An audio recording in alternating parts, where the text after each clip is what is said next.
शह नशीन पर तशरीफ़ फरमा गुजरात के मजलिस इत्तेहादुल मुस्लिमीन के सदर जनाब साबिर भाई साहब,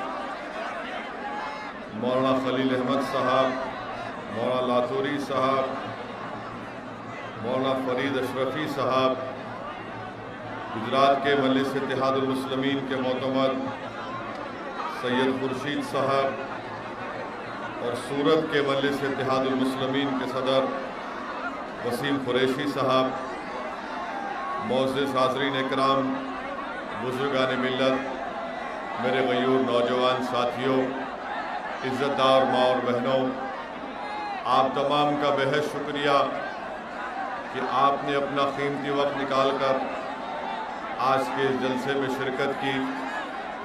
मैं आपको शुरुआत में ये बात बताना ज़रूरी समझता हूँ कि ना सिर्फ ये पैगाम सूरत की आवाम तक पहुँचे बल्कि गुजरात की पूरे आवाम को और साथ ही साथ गुजरात में बीजेपी को भी, कांग्रेस पार्टी को भी और आप पार्टी को भी ये पैगाम पहुँचे कि आने वाले विधानसभा में इंशाअल्लाह ताला मजलिस इत्तेहादुल मुस्लिमीन पूरी ताकत के साथ गुजरात के असम्बली इंतखाबात में इलेक्शन लड़ने की पूरी तैयारी कर रही है।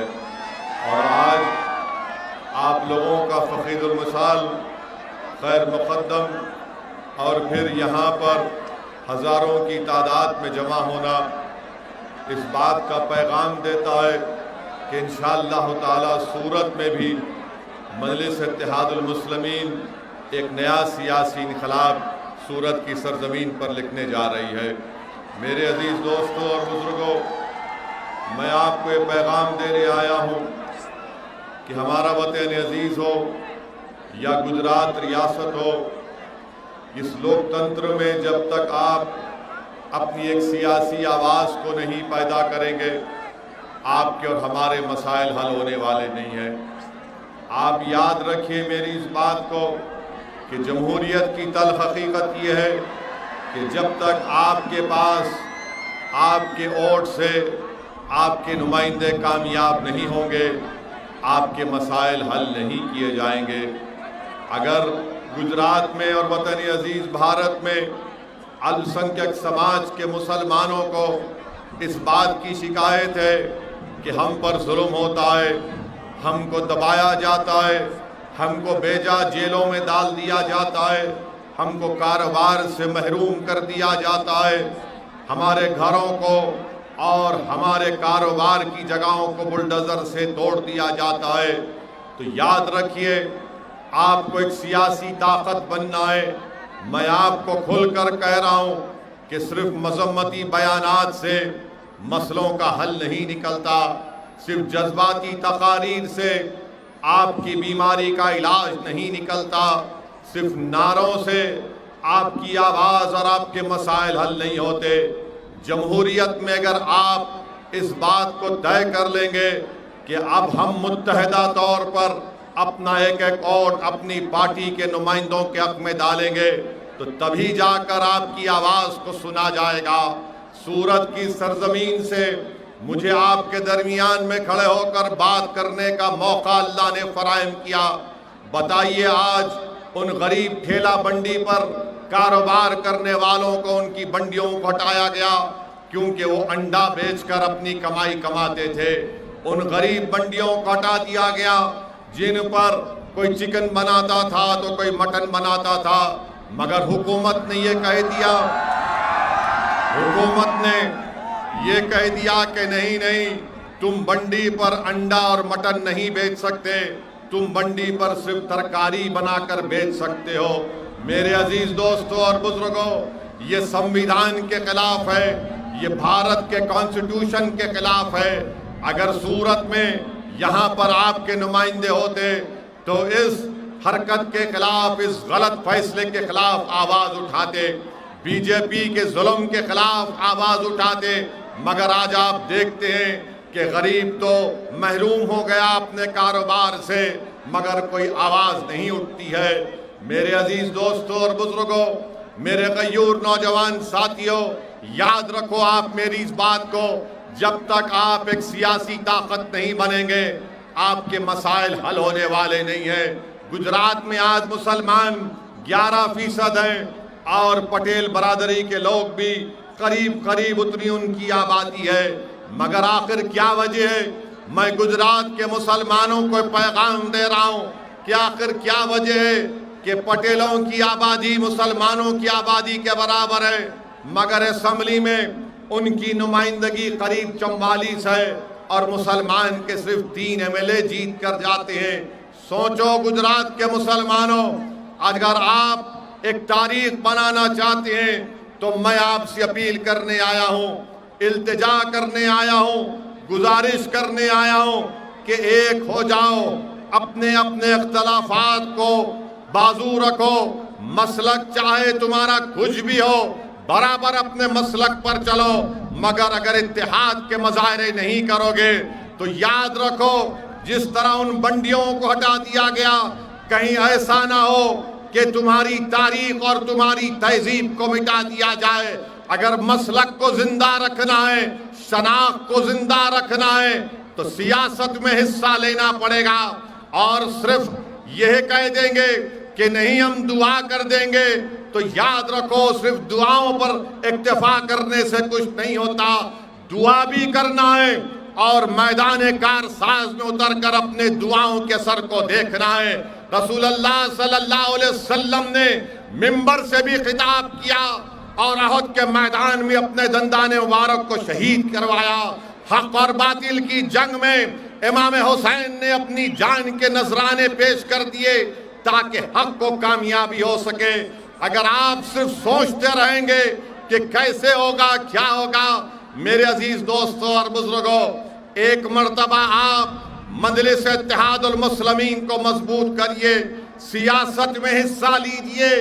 याद रखिए किसी शायर ने बड़ा खूब कहा था कि जुदा हो दीन से सियासत, जुदा हो दीन से सियासत तो रह जाती है चंगेजी। अगर चंगेजी का खात्मा करना है तो सियासत में हिस्सा लेना है, अगर जालिम के जुल्म को रोकना है तो सियासत में हिस्सा लेना है, अगर वक्त के फिरौन और नमरूदों को रोकना है तो अपनी सियासत में हिस्सा लेकर अपने इत्तेहाद की ताकत पर अपने नुमाइंदों को कामयाब और कामरान कराना है।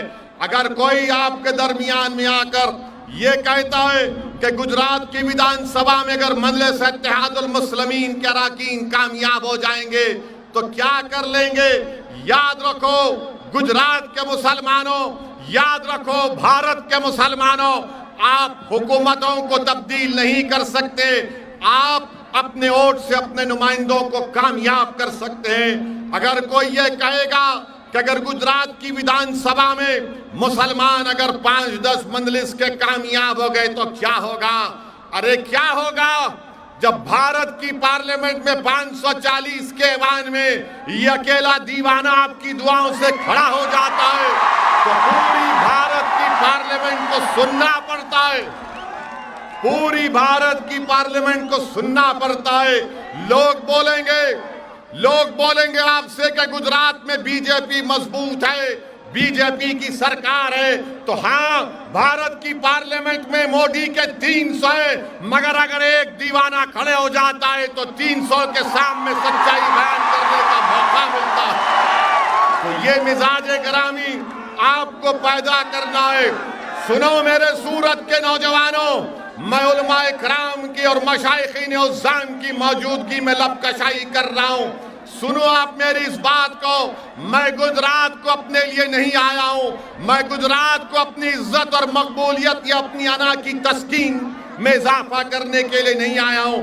मैं अगर गुजरात को आया हूँ और आता रहूंगा तो एक ही मकसद है कि आपकी क़ियादत बने, आप नेता बने, आप लीडर बने, आपके दिलो दिमाग से खौफ दूर हो जाए, बराबरी का हिस्सा आपको मिले और आपको इज्जत की निगाहों से देखा जाए। मेरे अजीज दोस्तों और बुजुर्गों, ये उस वक्त मुमकिन है जब आप मुत्तहिदा तौर पर मजलिस इत्तेहादुल मुस्लिमीन के हक़ में अपने वोट का इस्तेमाल करेंगे। इल्जाम लगाने वाले इल्जाम बहुत लगाते हैं। कोई इल्जाम लगाएगा कि ओवैसी के भाषण से बीजेपी को फायदा हो जाता है, कोई कहेगा कि मजलिस के इलेक्शन लड़ने से बीजेपी का फायदा हो जाता है। मैं आपको बता रहा हूं कि मेरे भाषण से ना हमारी पार्टी के इलेक्शन लड़ने से किसी को फायदा या नुकसान नहीं होता। मैं इलेक्शन लड़ता हूं तो मेरी पार्टी को फायदा हो। मैं इलेक्शन इसलिए नहीं लड़ता कि किसी को फायदा पहुंचे या किसी को नुकसान पहुंचे। इल्जाम लगाने वालों इल्जाम लगा लो। जब तक अल्लाह असदुद्दीन ओवैसी को जिंदा रखेगा मैं अपना काम करता रहूंगा। जब तक अल्लाह सुब्हानहू तआला अपने फजल और करम से मेरे जान और माल की हिफाजत करता रहेगा मैं बोलता रहूंगा, मैं लड़ता रहूंगा। हाँ, कोई गम की कोई बुरी बात नहीं है कि अगर मैं खड़े होकर ये कहता हूं कि मैं भारत के गरीब और मजलूम आवाम के लिए एक आवाज उठाता हूं, मुझे कोई शर्मिंदगी नहीं है इसमें। इस बात को कहते हुए मुझे कोई शर्मिंदगी नहीं है अगर मैं खड़े होकर कहता हूं कि मैं दलित और आदिवासियों के हुकूक का मुतालबा करता हूं। मुझे कोई डर नहीं होता अगर मैं कहता हूं कि भारत के मुसलमानों को संविधान के मुताबिक उनका जायज मुकाम मिलना चाहिए, तो कोई डरने की जरूरत नहीं है। भारत के मुसलमानों, सूरत के मुसलमानों, गुजरात के मुसलमानों, हमको अपना हक हासिल करना है। हम अल्लाह से डरने वाले हैं, किसी इंसान हुकूमत से डरने वाले नहीं बन सकते हैं।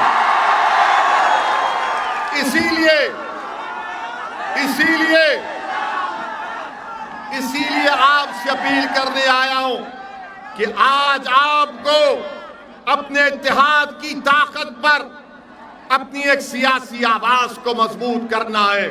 छोड़ दीजिए उन कांग्रेस पार्टी को जो अनकरीब में कांग्रेस पार्टी भारत से के सफ़े हस्ती से खत्म होने जा रही है इंशाअल्लाह ताला।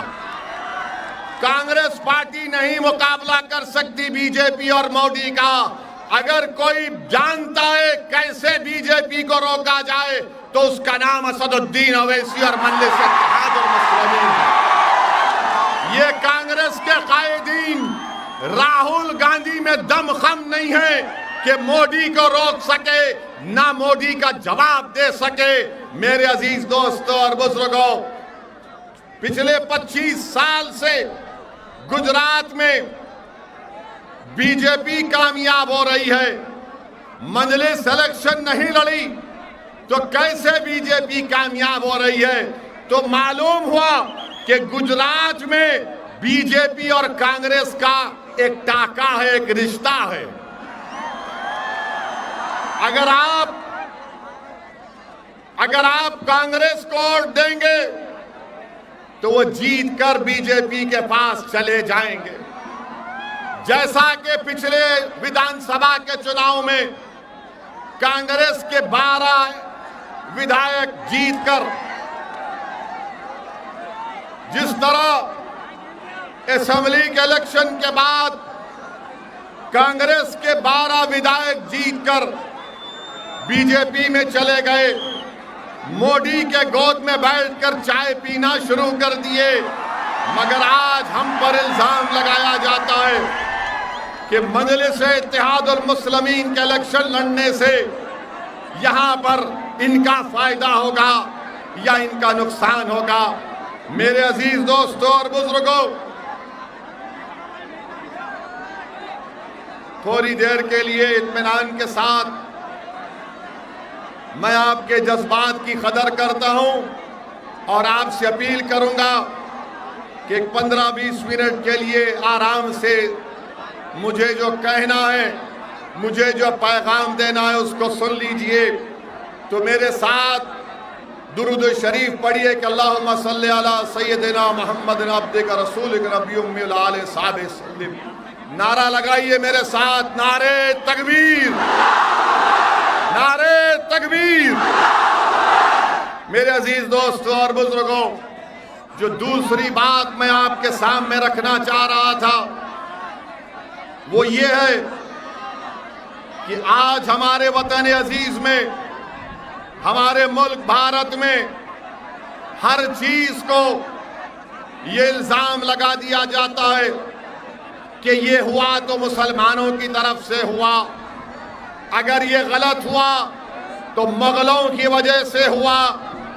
हम उनको बताना चाह रहे हैं, बीजेपी और आरएसएस के लोगों को, मैं सूरत की सरजमीन से देश के प्रधानमंत्री नरेंद्र मोदी को यह पैगाम देना चाहता हूं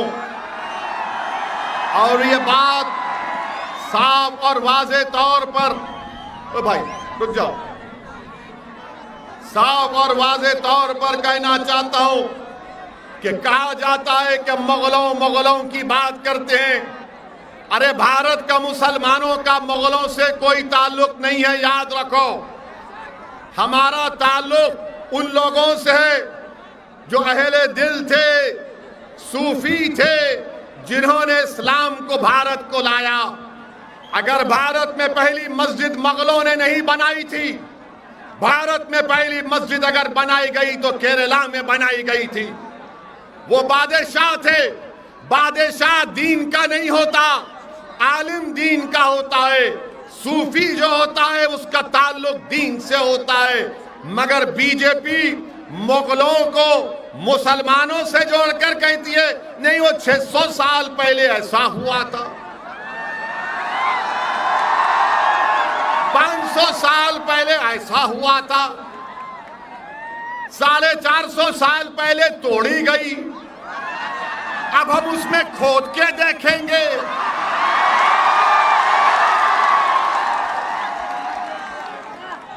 आप बताइए, भारत की तारीख क्या मुगलों से शुरू होती है? भारत, ये जो भारत बना, अगर कोई संगी आपसे कहेगा, कोई अगर मुसलमानों का दुश्मन आपसे कहेगा कि आज मुगलों की वजह से ऐसा हो रहा, तो उनसे पूछना भारत कैसे बना। 50,000 साल पहले अफ्रीका से लोग भारत को आए थे। कितने साल पहले? 50,000 साल पहले। 40,000 साल पहले ईरान से किसान आए थे। 30,000 साल पहले स्टीप से लोग आए थे, स्टेप से लोग आए थे। इसके बाद लोग आते गए तो भारत बना। मगर बीजेपी को अगर कोई नजर नहीं आता, खाली मुगल नजर आता है इनको। अब आप बताइए कि क्या बादशाह अशोका ने लोगों का कत्ल नहीं किया? बादशाह अशोका ने हजारों लोगों का कत्ल किया। बोलो आरएसएस वालों, अशोका के बारे में तुम्हारी राय क्या है? क्या यह बात सच नहीं है कि पुष्यमित्रा ने बुद्धों की मंदिरों को तोड़ा? इसकी बात क्यों नहीं करते बीजेपी और संघ परिवार के लोग? मगर बोलेंगे नहीं, ताजमहल के नीचे जाकर देखेंगे, ताजमहल के नीचे क्या मिलेगा आपको? नहीं, हम खोद के देखेंगे क्या मिलेगा। तो क्या मैं भी खड़े होकर कह दूं कि देश के प्रधानमंत्री मोदी जिस घर में रहते हैं उसके नीचे भी मस्जिद है, खोदी जाए?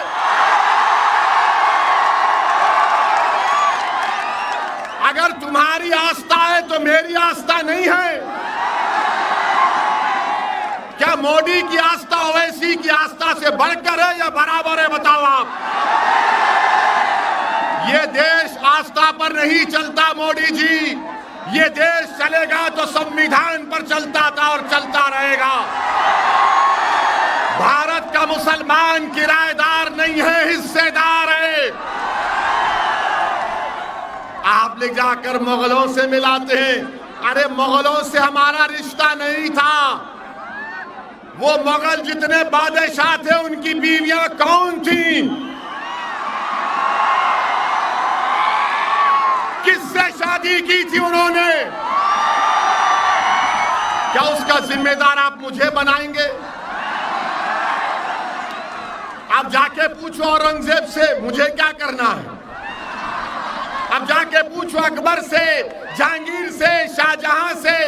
और क्या मोदी जी, क्या आपने बहादुर शाह जफर की खबर पर फूल नहीं चढ़ाए थे? हमको जिम्मेदार, हाँ मुगल अगर जिम्मेदार हैं तो यकीनन औरंगजेब जिम्मेदार है पेट्रोल की कीमत का। अकबर जिम्मेदार है बेरोजगारी का और शाहजहां जिम्मेदार है कीमतों में जो इजाफा हो रहा है। अब खुश हो गए बीजेपी वालों, हमने मुगलों को जिम्मेदार करार दे दिया, पेट्रोल का जिम्मेदार। कीमत अगर पेट्रोल की बढ़ गई मोदी जी तो औरंगजेब जिम्मेदार, नौजवान को नौकरी नहीं है तो अकबर जिम्मेदार, कीमतें बढ़ रही तो शाहजहां जिम्मेदार। ये जिम्मेदारी हम देने तैयार हैं। मगर अशोका को क्यों भूल गए, पुष्यमित्रा को क्यों भूल गए?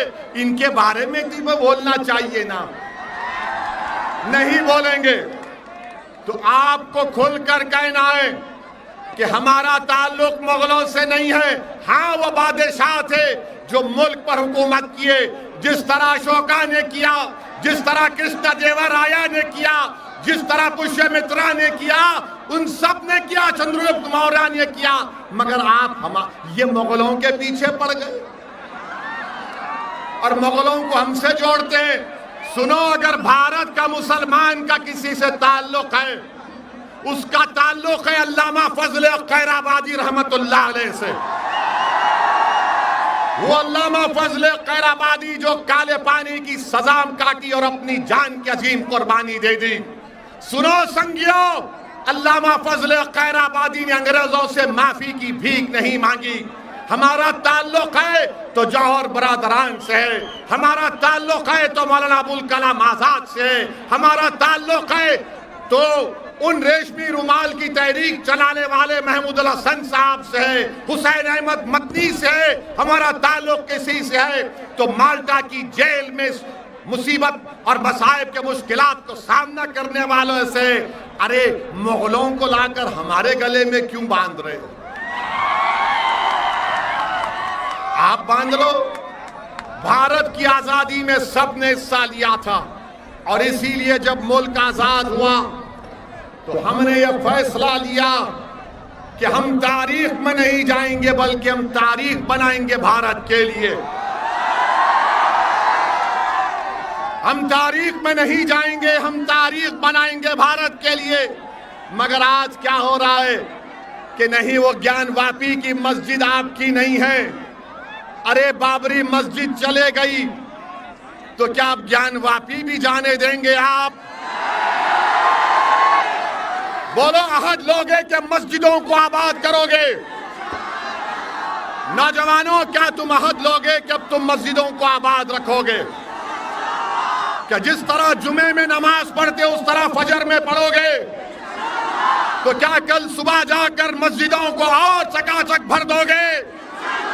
अगर हम मस्जिद की हिफाजत नहीं करेंगे तो कौन करेगा? और जब ज्ञानवापी मस्जिद का मसला उठा तो क्या कांग्रेस ने बोला? क्या बोला कांग्रेस ने? क्या राहुल गांधी ने बोला? क्या आम आदमी पार्टी के केजरीवाल ने बोला? किसने बोला फिर? क्या नाम था बोलने वाले का? क्या नाम था बोलने वाले का? क्यों बोला वो? इसलिए कि भारत का ये हिस्सा है, संविधान का हिस्सा है, 91 का कानून है और कोई मस्जिद को, मंदिर को हाथ नहीं लगा सकता। मेरे अजीज दोस्तों और बुजुर्गों, अगर आप 10 मिनट है हमारी बात सुन लीजिए। डिस्टर्ब एरियाज एक्ट का कानून बनाया और आपके सूरत में, अथवा में, सलाबतपुरा में, हेलो,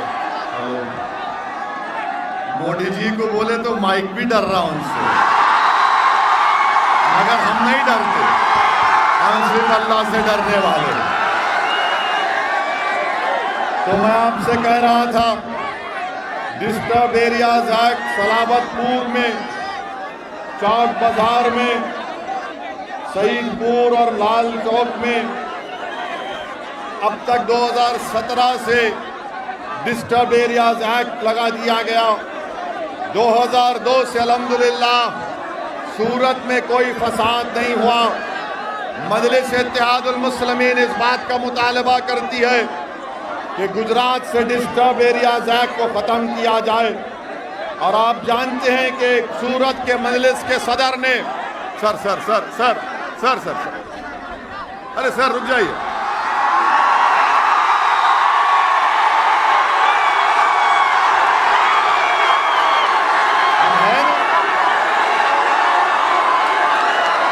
सूरत में मजलिस के सदर ने यहाँ पर जो फलाई काम किया, मैं उनको मुबारकबाद देता हूँ। और ये बताना चाहता हूँ कि गुजरात में सिर्फ 26% मुसलमान मैट्रिकुलेशन मुकम्मल करते हैं और दूसरे लोग हमारे हिंदू भाई 41% मैट्रिकुलेशन मुकम्मल करते हैं। तो मेरी आपसे गुजारिश है कि आप मजलिस इत्तेहादुल मुस्लिमीन का साथ दीजिए।